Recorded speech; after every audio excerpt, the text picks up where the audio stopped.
નમસ્કાર દોસ્તો, સ્વાગત છે આપ સર્વનું તમારી પોતાની YouTube channel ocean coaching classes પર। મિત્રો, ગાલા સ્વાધ્યાય પોથીનું ધોરણ 6નો ગુજરાતી વિષયનું જે કાવ્ય નંબર 18 છે, એકલો જાને રે, તેનું સચોટ અને સંપૂર્ણ સોલ્યુશન આપણે આ વિડીયોની અંદર જોવાના છે। મિત્રો, આપણી આ ચેનલ ઉપર ધોરણ 6ના ગુજરાતી વિષયના દરેકે દરેક જે પાઠ છે ગાલા સ્વાધ્યાય પોથીના, તેના સચોટ અને સંપૂર્ણ સોલ્યુશનના વિડીયો અને પીડીએફ મુકાઈ ચૂક્યા છે। તો જરૂરથી આ વિડીયો અને પીડીએફનો અભ્યાસ કરી લેજો। તમારી પરીક્ષાની તૈયારી માટે દોસ્તો તમને ખૂબ જ ઉપયોગી થશે। ચાલો તો જોઈએ પ્રશ્ન નંબર 1। એમાં છે વિકલ્પો। એમાં પહેલું, કવિએ શું સાંભળીને કોઈ સાથે આવે તો એકલા જવાનું કહ્યું છે? તો જવાબ આવશે વિકલ્પ એ, હાક। બીજું, એકલા જનાર વ્યક્તિને કવિએ કેવા કહ્યા છે? તો જવાબ આવશે વિકલ્પ સી, અભાગી। ત્રીજું, એકલા જનારના ચરણો શાનાથી નીંગળે છે? તો જવાબ આવશે વિકલ્પ બી, રક્તથી। ચોથું, આ ગીતનો હકારાત્મક સંદેશ શો છે? તો જવાબ આવશે વિકલ્પ ડી, વિરોધીઓ વચ્ચે આગળ વધવું। આ કાવ્ય મૂળ કઈ ભાષામાં લખાયેલું છે? તો જવાબ આવશે બંગાળી ભાષામાં। મિત્રો, આપણે આગળ વધીએ એના પહેલાં તમારા માટે ખાસ મહત્ત્વની સૂચના છે કે જો તમે ધોરણ 3થી 12ની કોઈ પણ પ્રકારની પીડીએફ કે પીપીટી મેળવવા માંગો છો, જેમ કે સ્વાધ્યાયન પોથી, સમજૂતી, સ્વાધ્યાય, ગાલા સ્વાધ્યાય પોથી, પ્રોજેક્ટ પ્રવૃત્તિ, પ્રયોગ પોથી, ભૂગોળ પોથી, અંગ્રેજી ગ્રામર યુનિટ ટેસ્ટ, આઈએમપી પ્રશ્નો, અસાઇનમેન્ટ કે કોઈ પણ પ્રકારના સોલ્યુશનની પીડીએફો તે તમને મળી જશે। અને એ પણ હવે તમે તમારા વોટ્સઅપ પર પણ મેળવી શકો છો, જેથી કરીને તમે પ્રોજેક્ટર અથવા તો સ્માર્ટ બોર્ડ ઉપર ભણાવી શકો બાળકોને, વિદ્યાર્થીઓને ખૂબ જ આકર્ષક રીતે, અને તમારો સમય પણ ખૂબ જ ઓછો બગડે। તો જરૂરથી આ જે પીડીએફ અને આ પીપીટી છે તે મેળવી લેજો। Ocean coaching classes application download કરી લેજો, તમને ખૂબ જ ઉપયોગી થશે। ત્યાર પછી છે પ્રશ્ન નંબર 2। કાઉન્સમાં આપેલા શબ્દમાંથી યોગ્ય શબ્દ પસંદ ખાલી જગ્યા પૂરો। પહેલું, તારા ખાલી જગ્યાનું ગાણું એકલો ગાને રે, તો જવાબ આવશે મન। બીજું, જ્યારે ખાલી જગ્યા નિસરવા ટાણે સૌ ખૂણે સંતાય તો રણ વગડે। ત્રીજું, ઓરે ઓરે ઓ અભાગી ખાલી જગ્યા તન ધરે કોઈ તો દીવો। આ કાવ્યના કવિ ખાલી જગ્યા છે? તો જવાબ આવશે રવિન્દ્રનાથ ટાગોર। પાંચમું, આ કાવ્યનો ગુજરાતી અનુવાદ ખાલી જગ્યાએ કર્યો છે? તો જવાબ આવશે મહાદેવભાઈ દેસાઈ।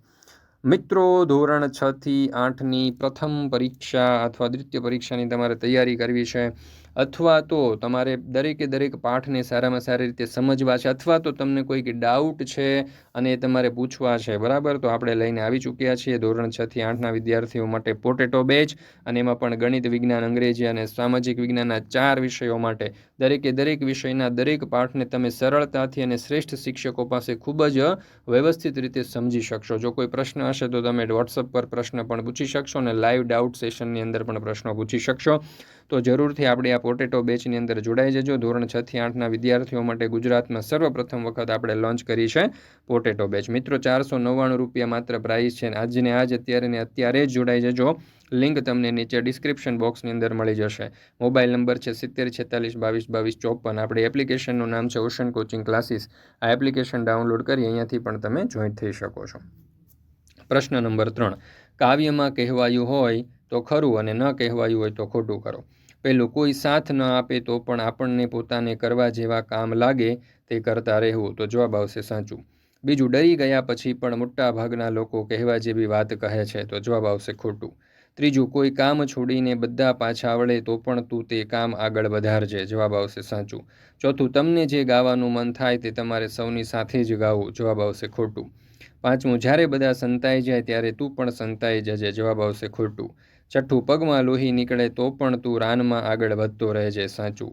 સાતમું, રાત તોફાની હોય ત્યારે બધા બારણા બંધ કરી ઘરમાં જ રહેવું, જવાબ આવશે ખોટું।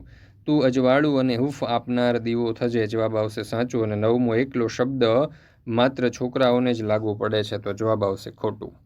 ત્યાર પછી છે પ્રશ્ન નંબર 4। નીચેના પ્રશ્નોના ઉત્તર એક એક વાક્યમાં લખો। પહેલો સવાલ, કવિ શાની હાકલ કરે છે? તો જવાબ આવશે કવિ એકલા જવાની હાકલ કરે છે। બીજું, સાથ ન આપનાર લોકો શું કરે છે? તો ઉત્તર, સાથ ન આપનાર લોકો મોં ફેરવીને બેસી જાય છે, પોતાની વાતમાં ફરી જાય છે, સાથ આપવાને બદલે સૌ દૂર ભાગે છે। છઠ્ઠું, કવિ મન મૂકીને કોને શું ગાવાનું કહે છે? ઉત્તર, કવિ મન મૂકીને એકલા જનારને પોતાના મનનું ગાણું ગાવાનું કહે છે। જનાર પાસે સર્વ કલ્યાણના માર્ગનું લક્ષ્ય છે, દેશ હિતની ધગશ છે, ધખના છે, અને આ ધખનાને ગીત રૂપે મન મૂકીને ગાવાનું કહે છે। ત્યાર પછી ચોથું, તમે એકલા ન જાઓ તો શું શીખવાનું ચૂકી જાઓ? ઉત્તર, એકલા જઈને જાતે જે શીખવા મળે છે તે જાત અનુભવનું શિક્ષણ, એકલા ન જઈએ તો ચૂકી જઈએ. અનુભવ તે શ્રેષ્ઠ શિક્ષક છે. 5મું, જોશ ભરવો એટલે શું? જોશ ભરવો એટલે જે તે વ્યક્તિમાં કોઈ કામ કરવા માટેનો જુસ્સો ભરવો. ત્યાર પછી છે પ્રશ્ન નંબર 5, 2-3 વાક્યમાં જવાબ લખો. એમાં પહેલું, એકલા જનારને કવિ અભાગી કેમ કહે છે? એકલા જનારના મનમાં કશુંય ધ્યેય છે, પણ એ ધ્યેયને સાથ આપનાર લોકો નથી. લોકો જાણે છે કે જનારનો માર્ગ સત્યનો છે. લોકોમાં એને સાથ આપવાની શક્તિ નથી. સાથ સહકાર આપવામાં તેઓ નાસભાગ કરે છે, છુપાય છે, મોં સંતાડે છે. તેથી એકલા જનારને કવિ અભાગી કહે છે. બીજું, કવિ કેવી રીતે સૌનો દીવો થવાનું કહે છે? તો જો કોઈ દીવો ન ધરે તો કવિ કહે છે કે ઘનઘેરી તોફાની રાત્રે જેમ આકાશમાં વીજળી ક્ષણિક પ્રગટીને અંધકારને દૂર કરે છે, તેમ અનેકના વિરોધો વચ્ચે અંધકારમય જીવનમાં સળગી જાય તું જ જીવન પથનો દીવો થા. આ રીતે કવિ સૌને દીવો થવાનું કહે છે. ત્યાર પછી જે પ્રશ્ન નંબર 6, તમને શું લાગે છે? યોગ્ય વિકલ્પો સામે ખરું કરો. પહેલું, મોટા ભાગના લોકો કહેવા જેવી વાત કહેતા ડરે છે કારણ કે તેમને લાગે છે કે, તો જવાબ આવશે તેથી તેમના સંબંધો બગડશે. બીજું, મોટા ભાગના લોકો હિંમત કરતા નથી કારણ કે તેમને આરામનું જીવન ગમે છે. ત્રીજું, બધા લોકો મુશ્કેલીમાં હોય ત્યારે દરેક જણ ફક્ત પોતાનું ઘર સાચવે છે. ત્યાર પછી જે પ્રશ્ન નંબર 7, કવિતાના આધારે સૂચના મુજબ કરો. એમાં પહેલું, અજવાળું કે પ્રકાશ જેવો અર્થ ધરાવતા શબ્દ, તો દીવો અને વીજળી. બીજું, કુદરતી વસ્તુઓ દર્શાવતા શબ્દ, તો રણવગડો અને રાન. ત્રીજું, માનવ શરીરના અંગોના નામ હોય તેવા શબ્દ, તો માં, હૈયું અને ચરણ. ત્યાર પછી છે પ્રશ્ન નંબર 8, આ પંક્તિઓનો જે અર્થ તમને યોગ્ય લાગે તેની સામે ખરું કરો. સૌના મોં સિવાય, તો જવાબ આવશે વાત કહેવાની હિંમત કોઈ કરતું નથી. તારા મનનું ગાણું એકલો ગાને રે, તો જવાબ આવશે કે તને જે કરવાનું યોગ્ય લાગે તે કર. ત્રીજું, સૌ ખૂણે સંતાય, તો મુશ્કેલી આવે ત્યારે ફક્ત પોતાને બચાવે. લોહી નીંગળતે ચરણ, એટલે પોતાને ખૂબ તકલીફ હોય તો પણ, અને ઘનઘોર તુફાની રાતે, તો ભારે મુશ્કેલીનો સમય. છઠ્ઠું, 12 વાસે તને જોઈ, તો મદદની ના પાડે. વીજે સળગી જઈને દીવો થવું, તો મુશ્કેલી વેઠીને મદદ કરવી. ત્યાર પછી છે પ્રશ્ન નંબર 9, વાક્ય વાંચો, શબ્દના અર્થ ધારો અને સાચા લાગતા અર્થમાં ખરું કરો. હક એટલે કે બોલવા માટેની બૂમ. ટાણું એટલે કે ચોક્કસ સમય. નીંગળતું એટલે કે ટપકતું. અને રાન એટલે કે જંગલ. ત્યાર પછી છે પ્રશ્ન નંબર 10, શબ્દ અને તેનો અર્થ વાંચો. આપેલ વાક્યમાંથી જે વાક્યમાં શબ્દ સાચા અર્થમાં વપરાયો હોય તેની આગળ ખરું કરો અને આ જ શબ્દનો પ્રયોગ કરી અને તમારું વાક્ય બનાવો. મોં ફેરવવું, તો મદદ કરવાની ના પાડવી, તો આ સાચું આવશે. જો અદિતિ રોજ જાતભાતની બોલપેનો લઈ અને શાળાએ આવે, પણ પોતાની પાસે બોલપેન ન હોવાથી કોઈ તેની પાસે માંગે તો તે તરત મોં ફેરવી લે. બોલપેન ન આપે તે જ ન જ આપે. અને આપણું વાક્ય આ રીતે લખી શકીએ, ખુશીએ મોહિનીને પોતાના ગૃહ કાર્યમાં મદદ કરવા કહ્યું, તો મોહિનીએ મોં ફેરવી લીધું. હૈયું ખોલવું એટલે કે ખાનગી વાત કહેવી, તો આ રીતે આવશે અહીંયા સાચો જવાબ. સરલાની મમ્મી તેની બહેનપણી જેવી છે. સરલા મમ્મી આગળ હૈયું ખોલીને વાત કરી શકે છે, અને મારા ફોઈ હંમેશા મારી મમ્મીને હૈયું ખોલીને બધી વાત કરતા હોય છે. ત્રીજું, દીવો થવું એટલે કે માર્ગદર્શક થવું, રસ્તો બતાવનાર થવું. સાચું વાક્ય આ રીતે આવશે. પાંડવો જ્યારે મુશ્કેલીમાં આવતા ત્યારે કૃષ્ણ તેમનો દીવો થતા. મુશ્કેલ કે સંકટ સંજોગોમાં જે દીવો થાય તે જ આપણો સાચો સગો. ત્યાર પછી છે પ્રશ્ન નંબર 11, અહીં મિની અને પપ્પાની જે લાગણી દર્શાવી છે તેને લગતા શબ્દો કૌંસમાંથી શોધીને લખો. પહેલું, પાઉચ ન મળવાથી પપ્પા ઓફિસમાં આમ તે માટા મારતા હતા, તો બેચેની, અકળામણ અને ચિંતા. બીજું, પોતે ઘરે એકલી રહી શકે એવડી છે એવું મિની માનતી હતી, પણ પપ્પા માનતા ન હતા, તો જવાબ આવશે કાળજી. મિનીને હસાવવી એ જ પપ્પાના જીવનનું ધ્યેય હોય એમ લાગતું, તો જવાબ આવશે વહાલ. ચોથું, મિની મમ્મી પપ્પાના ફોટાને ઘડીભર સ્થિર થઈને જોઈ રહી, તો જવાબ આવશે વિસ્મય. પાંચમું, મિનીએ જોયું કે પપ્પા પોતાનું પાઉચ ઘરે મૂકીને ઓફિસે જતા રહ્યા છે, તો જવાબ આવશે ચિંતા. છઠ્ઠું, પપ્પાએ આખી ડાયરીના પાના ઉથલાવ્યા અને પાઉચ ફંફોસી નાખ્યું, તો અહીંયા જવાબ આવશે અકળામણ. ત્યાર પછી છે પ્રશ્ન નંબર 12, દરેક વાક્યમાં એક શબ્દ ભૂલ ભરેલો છે. તે શબ્દ શોધો, તેના ઉપર છેકો મારો અને યોગ્ય શબ્દ લખો. કબડ્ડી આપણી રાષ્ટ્રીય રમત છે. તેમાં 2 જૂથો હોય છે. દરેક જૂથમાં 7 ખેલાડી હોય છે. આ રમતમાં શ્વાસ પરનો કાબુ અગત્યનો બની રહે છે. કબડ્ડીની બીજી વિશેષતા એ છે કે તેમાં પોતાના જૂથના આઉટ થયેલા ખેલાડીઓને જીવતો કરી શકાય છે. ત્યાર પછી છે પ્રશ્ન નંબર 13, આ ઘટનાઓ વાંચો. તે ઘટના કાવ્યના કયા ભાગને પડતી લાગે છે તે લખો. જો પહેલું, સામા પટેલે એકલે હાથે સીમમાં વૃક્ષો ઉછેર્યા, તો આ ત્રીજા ભાગને લગતી. બીજું, દિવ્યાએ મિત્રો સાથે નદી કિનારે જઈ નદી, પથ્થર, પરપોટા, તડકો વગેરે ધ્યાનથી જોવાનું નક્કી કર્યું. સુરેશે કહ્યું કે તેને લેસન કરવાનું છે. મયુરીએ કહ્યું કે માસીના ઘરે જવાનું છે. એમ એક પછી એક મિત્રો તેમાંથી નીકળી ગયા એટલે દિવ્યા નદીએ એકલી ગઈ તો 1 નંબર.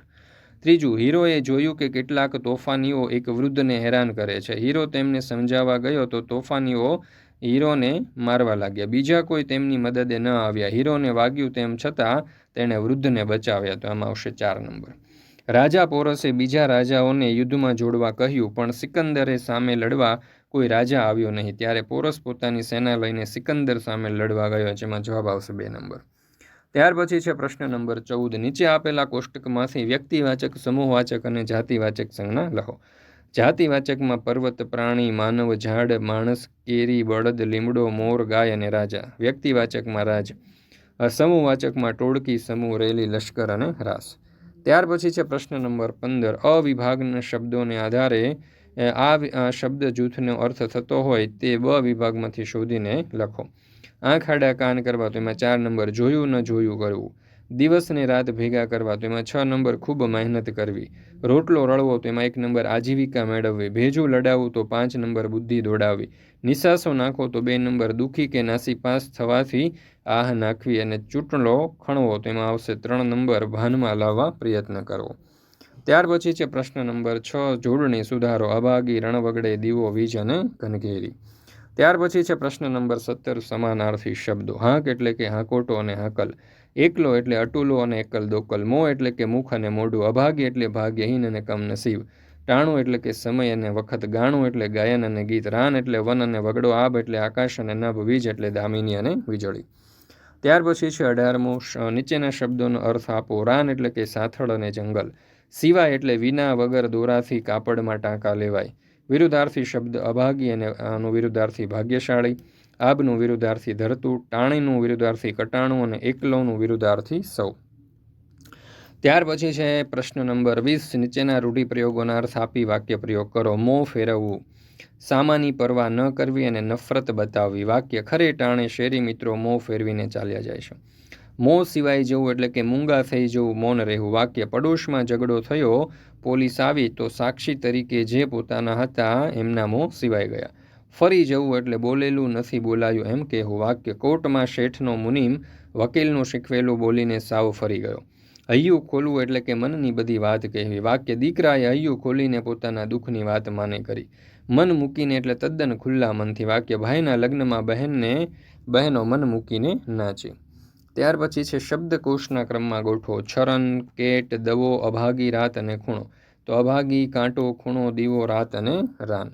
મિત્રો, ધોરણ 3 થી 12ની કોઈ પણ પ્રકારની PDF અને PPT તમારે જોઈતી હોય તો એ તમને મળી જશે ઓશન કોચિંગ ક્લાસીસ પરથી.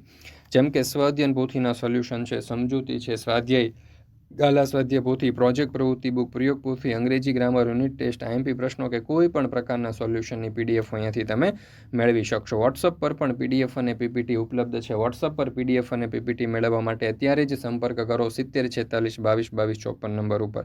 આપણી એપ્લિકેશનનું નામ છે ઓશન કોચિંગ ક્લાસીસ. લિંક તમને આ વિડીયોના ડિસ્ક્રિપ્શન બોક્સમાં મળી જશે અથવા તો પ્લે સ્ટોર ઉપરથી પણ તમે આ એપ્લિકેશન ડાઉનલોડ કરી શકો છો. વધારે માહિતી માટે નંબર આપેલો છે 70 46 22 22 54.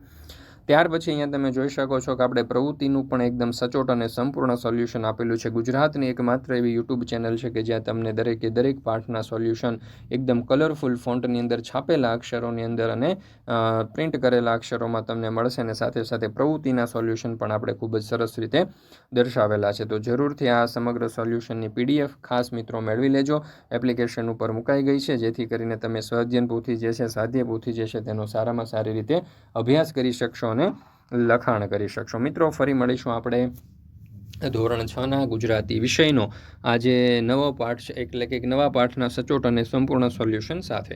વિડીયો પસંદ આવ્યો હોય તો લાઇક કરવાનું, તમારા મિત્રો સાથે શેર કરવાનું અને આપણી આ ચેનલને સબસ્ક્રાઈબ કરવાનું ભૂલશો નહીં.